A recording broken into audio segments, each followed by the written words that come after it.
एक सुंदर गांव में एक बुद्धिमान नारी रहती थी। उसका नाम था लीला। वह गांव की सभी समस्याओं का समाधान निकालती थी और लोगों की मदद करती थी।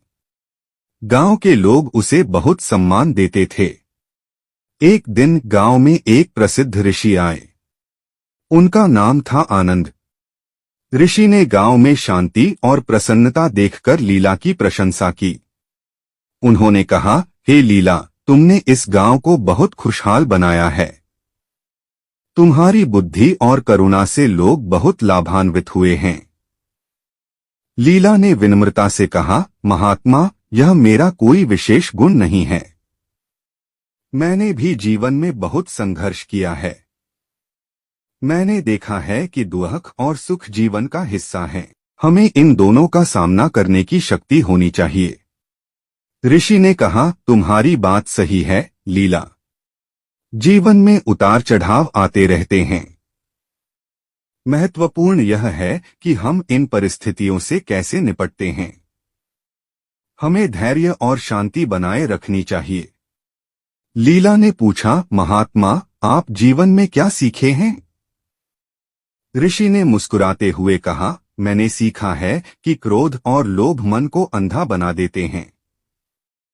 हमें इनसे दूर रहना चाहिए। हमें दूसरों की मदद करनी चाहिए और हमेशा सत्य का मार्ग अपनाना चाहिए। लीला ने कहा, महात्मा, आपकी बातें बहुत सार्थक हैं। मैं इन बातों को हमेशा याद रखूंगी। ऋषि ने कहा, लीला, याद रखो, ज्ञान केवल किताबों में नहीं मिलता है। यह जीवन के अनुभवों से भी सीखा जा सकता है। हर व्यक्ति के पास कुछ न कुछ। विक्रम एक प्रतिभाशाली युवक था। पढ़ाई में अव्वल, खेलों में दक्ष और कला में रुचि रखने वाला। लेकिन जीवन ने उसके साथ एक ऐसा खेल खेला कि वह धीरे धीरे खुद को ही भूलने लगा। सब कुछ एक दिन में ही बदल गया। एक सड़क दुर्घटना ने उसके माता पिता को छीन लिया। अकेलापन उसे घेरने लगा। घर जो कभी खुशियों का घर था, अब एक खालीपन सा लगने लगा। दोस्तों के साथ खेलने का मन नहीं करता था। पढ़ाई में मन नहीं लगता था। दुनिया से कटने लगा। दिन भर अपने कमरे में बंद रहता। लोग आते जाते, हंसते खेलते, लेकिन उसके लिए सब कुछ बेजान सा लगता।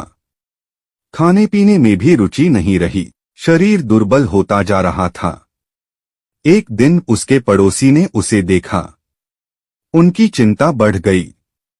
उन्होंने समझाया, विक्रम, इस तरह से जीवन व्यर्थ नहीं जाएगा। तुम्हारे माता पिता भी यही चाहते होंगे कि तुम खुश रहो। विक्रम ने सिर झुका लिया। उसे पता था कि वह गलत कर रहा है, लेकिन खुद को संभाल नहीं पा रहा था। पड़ोसी ने उसे एक पुस्तकालय में ले गए। वहां किताबों की दुनिया ने उसे एक नया रास्ता दिखाया। उसने साहित्य पढ़ना शुरू किया। कवियों की रचनाओं ने उसके मन को छुआ। लेखकों के विचारों ने उसे सोचने पर मजबूर किया।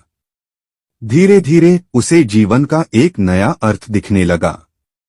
उसने महसूस किया कि वह अकेला नहीं है। दुनिया में भी ऐसे लोग हैं जिन्होंने दुख झेले हैं, लेकिन उन्होंने जीवन से हार नहीं मानी। उन्होंने अपने दुखों को अपनी ताकत बनाया। उसने खुद को साहित्य की दुनिया में खो दिया। लिखना शुरू किया। अपने दुखों को शब्दों में ढालने लगा।